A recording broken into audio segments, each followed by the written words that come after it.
یہ ہے سعودی عرب، ایریا کے لحاظ سے دنیا کا 13واں سب سے بڑا کنٹری، جس میں قریباً 4 کروڑ لوگ رہتے ہیں۔ اور یہ 4 کروڑ لوگ ایک ایسے عجیب پیٹرن میں رہتے ہیں جس کی مثال پوری دنیا میں کہیں نہیں ملتی۔ سعودی عرب کی 80% پاپولیشن ان 2 کلرڈ لائنز میں رہتی ہے۔ ایک طرف یہ بلو کلرڈ لائن ہے جو ریڈ سی کے بالکل ساتھ سعودی عرب کی ساری ویسٹرن کوسٹ لائن کو کور کرتی ہے، اور دوسری طرف یہ یلو لائن ہے جو پرشین گلف سے شروع ہوتی ہے اور سعودی عرب کے سینٹر سے ہوتے ہوئے ویسٹرن کوسٹ لائن تک جاتی ہے۔ ان 2 کلرڈ ایریاز کے علاوہ قریباً سارا سعودی عربیہ بالکل خالی ہے، بلکہ یہ یلو لائن میں تو لوگ آباد ہی کچھ سال پہلے ہوئے ہیں، مطلب ہزاروں سال سے 90% سعودی عرب بالکل خالی رہا ہے۔ آخر سعودی عرب کے اس پاپولیشن پیٹرن کی وجہ کیا ہے؟ آئیں جانتے ہیں اس سوال کا جواب۔ سچ یہ ہے کہ اس ویڈیو میں اس سارے معاملے کو سمجھنے کے لیے ہمیں سعودی عرب کی ہسٹری اور جغرافی کو سمجھنا ہوگا۔ سعودی عرب کی جغرافی کی بات کریں تو اس کا ایریا بہت ہی بڑا ہے، اتنا بڑا کہ تقریباً پورا یورپ اس میں آ جائے، اور اسی لیے 4 کروڑ لوگ ہونے کے باوجود سعودی عرب کا زیادہ تر حصہ خالی ہے، اور ایون یہ 4 کروڑ کا فگر بھی سعودی عرب کی پاپولیشن میں چند سال پہلے ہی ایڈ ہوا ہے۔ مطلب اگر ہم ڈیٹا دیکھیں تو 1970s میں سعودی عرب کی پاپولیشن 61 لاکھ تھی، اور آج 2023 میں یہ تقریباً 4 کروڑ تک پہنچ گئی ہے۔ مطلب پچھلے صرف 50 سالوں میں سعودی عرب کی پاپولیشن میں قریباً 3.25 کروڑ لوگ ایڈ ہوئے ہیں۔ ایسا کیا ہوا ہے ان 50 سالوں میں، اور 1970 سے پہلے سعودی عرب کی پاپولیشن اتنی کم کیوں تھی؟ اس کی سب سے بڑی وجہ ہے سعودی عرب کی ہارش جغرافی۔ اب سعودی عرب کا میپ دیکھیں تو آپ کو ہر طرف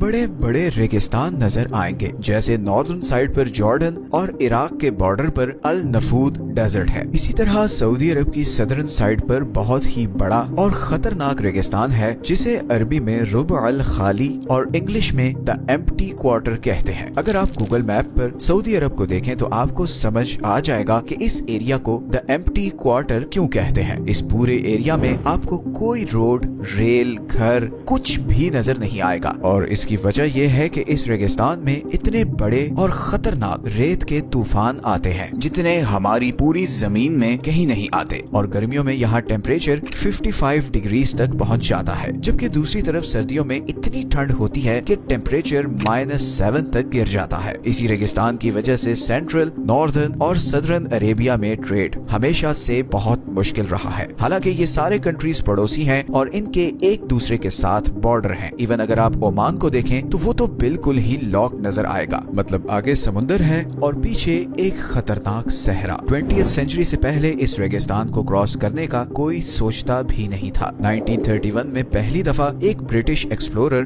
مارک ایونز نے چند لوکل عربیوں کے ساتھ 60 دنوں میں اس ریگستان کو کراس کیا، اور 2018 میں پہلی دفعہ یہاں ایک ہائی وے بنائی گئی جو عمان کو سعودی عرب سے کنیکٹ کرتی ہے۔ اس سے پہلے اگر آپ نے بغیر ایئر ٹریول کے سعودی عرب سے عمان جانا ہوتا تو آپ کو UAE کے تھرو 18 گھنٹے کی ڈرائیو کر کے جانا پڑتا تھا۔ تو یہ ریگستان تو ایک وجہ ہو گئی سعودی عرب کی اس ہارش جغرافی کی۔ دوسرے نمبر پر ایک بہت ہی انٹرسٹنگ چیز یہ ہے کہ سعودی عرب دنیا کا وہ سب سے بڑا کنٹری ہے جس میں ایک بھی پرماننٹ ریور نہیں، اور صرف سعودی عرب ہی نہیں بلکہ یمن، عمان، UAE، قطر، بحرین اور کویت میں بھی کوئی دریا نہیں ہے۔ اسی طرح اس پورے عرب میں سب سے زیادہ بارش ادھر سعودی عرب اور یمن کی ویسٹرن کوسٹ لائن پر ہوتی ہے، اور یہی ایک وجہ بھی ہے کہ یمن کی پاپولیشن عمان، UAE اور باقی گلف کنٹریز سے بہت زیادہ ہے۔ اسی پاپولیشن پیٹرن کی وجہ سے یمنی سول وار کا سب سے زیادہ امپیکٹ سعودی عرب پر پڑ رہا ہے، بیکاز عمان اور یمن کے بیچ تو یہ ربع الخالی ڈیزرٹ ہے جدھر کوئی جاتا نہیں، جبکہ سعودی عرب کے سب سے زیادہ آبادی والے ایریاز یمن کے سب سے پاپولیٹڈ شہروں کے بالکل ساتھ ہیں، اور اسی لیے حوثی باغی اکثر سعودی عرب کو میزائل اٹیک سے تھریٹ کرتے رہتے ہیں۔ اب یہاں پر ایک بڑی انٹرسٹنگ چیز یہ ہے کہ سعودی عرب کے سارے بڑے شہر جیسے کہ مکہ، مدینہ، جدہ، ریاض اور دمام سب اس ہائی پاپولیشن سرکل سے باہر لوکیٹڈ ہیں۔ اب مکہ، مدینہ اور جدہ کی لوکیشن کے پیچھے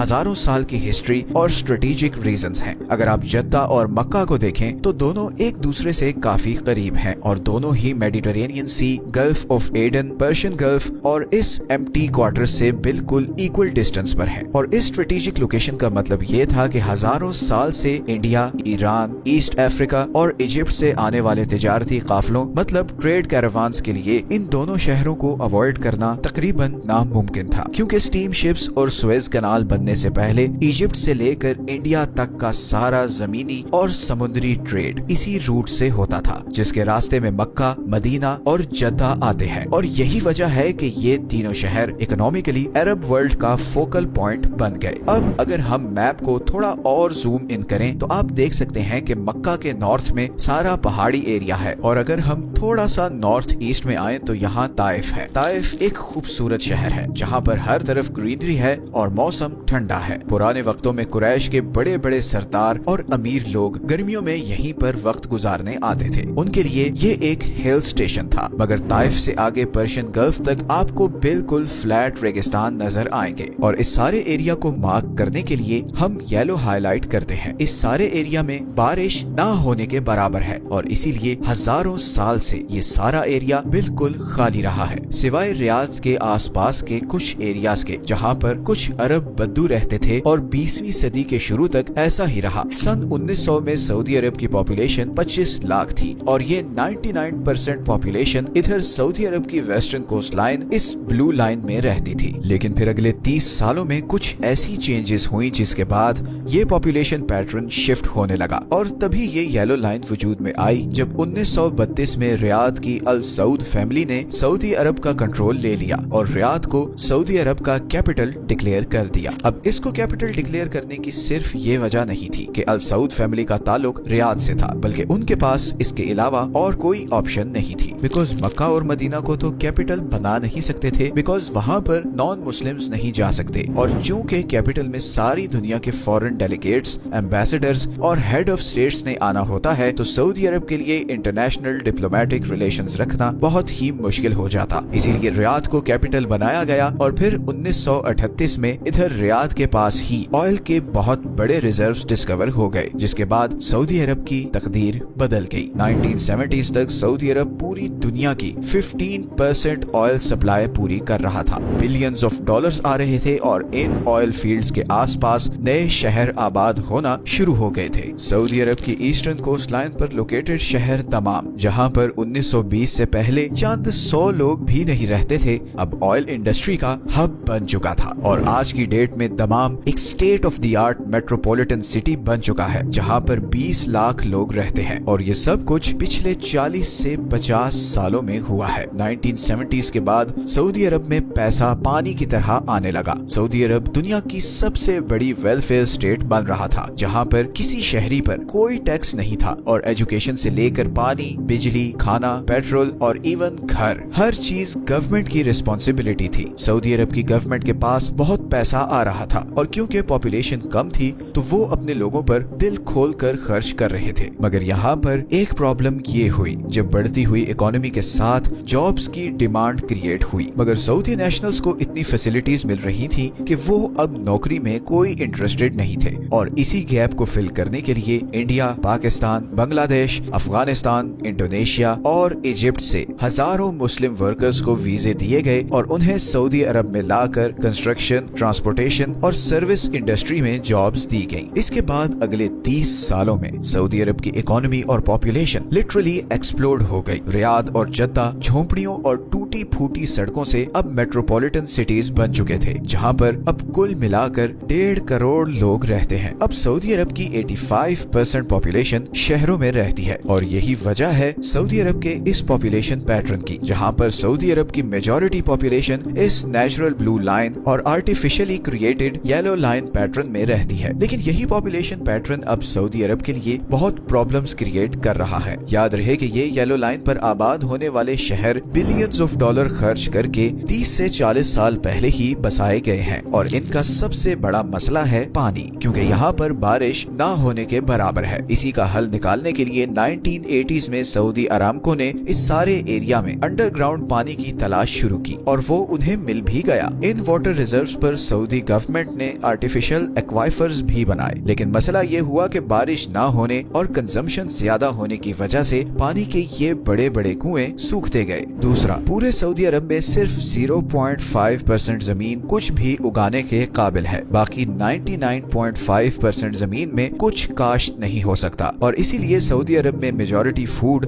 बाहर से इंपोर्ट होता है। गो के सऊदी गवर्नमेंट ने किसानों को हैवी सब्सिडीज और आर्टिफिशियल पानी की सप्लाई दी ताकि वो आर्टिफिशियल फार्म लैंड्स बनाएं ताकि सऊदी अरब को बाहर से फूड ना इंपोर्ट करना पड़े और ये कुछ हद तक अचीव भी हो गया, मगर ये सस्टेनेबल नहीं था बिकॉज ये सारा पानी आर्टिफिशियली क्रिएटेड एक्वाइफर्स से आ रहा था और इसी का नतीजा ये हुआ कि 2010 में इन एक्वाइफर्स का 80% पानी खत्म हो चुका था और साइंटिस्ट्स ने प्रिडिक्शन करना शुरू कर दी कि 2030 तक ये सारे पानी की सप्लाई भी बिल्कुल खत्म हो जाएगी। इसके बाद सऊदी अरब ने इस प्रोजेक्ट पर काम रोक दिया और ज्यादा पानी लेने वाली क्रॉप्स जैसे कि राइस वगैरह को उगाना बंद कर दिया। इसी पानी की प्रॉब्लम का सोल्यूशन निकालने के लिए अब सऊदी गवर्नमेंट ने इधर पर्शियन गल्फ के साथ समुद्र में डिसैलिनेशन प्लांट्स लगाए हैं जहां से समुद्र के खारे पानी को साफ करके रियाद, दमाम और दूसरे शहरों तक पहुंचाया जाता है। इसी तरह इधर वेस्टर्न कोस्ट लाइन पर भी 12 डिसैलिनेशन प्लांट्स लगाए गए हैं जहां से इस सारी कोस्ट लाइन के करीब शहरों तक साफ पानी पहुंचाया जा रहा है। नो डाउट ये एक अनबिलीवेबल काम है, मगर ये बहुत हेविली सऊदी अरब के ऑयल रेवेन्यूज पर डिपेंडेंट है क्योंकि ये डिसैलिनेशन प्लांट्स चलाने के लिए बहुत ज्यादा पैसा चाहिए। इसीलिए किंग मोहम्मद बिन सलमान अब तेजी से सऊदी अरब की इकोनॉमी को ऑयल से डाइवर्सिफाई करना चाह रहे हैं ताकि सऊदी अरब की ऑयल पर डिपेंडेंस खत्म हो, क्योंकि दुनिया अब फ्यूल से इलेक्ट्रिक ट्रांसपोर्ट की तरफ जा रही है और जैसे ही ये अचीव हो गया ऑयल प्रोड्यूसिंग कंट्रीज के लिए बहुत बड़ी प्रॉब्लम्स खड़ी हो जाएंगी। लेकिन इस सारी वीडियो में हमारे लिए लेसन भी है कि अगर लीडरशिप सिंसियर हो तो सहरा को भी गुलिस्तान बनाया जा सकता है। सऊदी अरब के लीडर्स ने जिस तरह रियाद और दूसरे शहरों को ट्रांसफॉर्म किया है, अपने लोगों को आसानियां दी हैं, दैट इज अनबिलीवेबल। इधर हम नेचुरल रिसोर्सेज से माला माल दुनिया की बेस्ट ज्योग्राफी और टेरेन में हैं, जहां पर बर्फ से लेकर रेगिस्तान तक सब कुछ है, मगर फिर भी गरीबी और भूख हमारा पीछा नहीं छोड़ रही क्योंकि शायद हमारे पास ऐसी सिंसियर लीडरशिप नहीं। दुआ है कि अब हमें भी ऐसी विजनरी लीडरशिप मिले। ये है वो सारे सोर्सेज जहां से हमने इस वीडियो के लिए कंसल्ट किया है। वीडियो अच्छी लगी है तो इसे लाइक और चैनल को सब्सक्राइब जरूर कर दें बिकॉज हमें आपकी सपोर्ट की बहुत जरूरत है। मिलते हैं नेक्स्ट वीडियो में एक और इंटरेस्टिंग टॉपिक के साथ। अपना ख्याल रखें। अल्लाह हाफिज।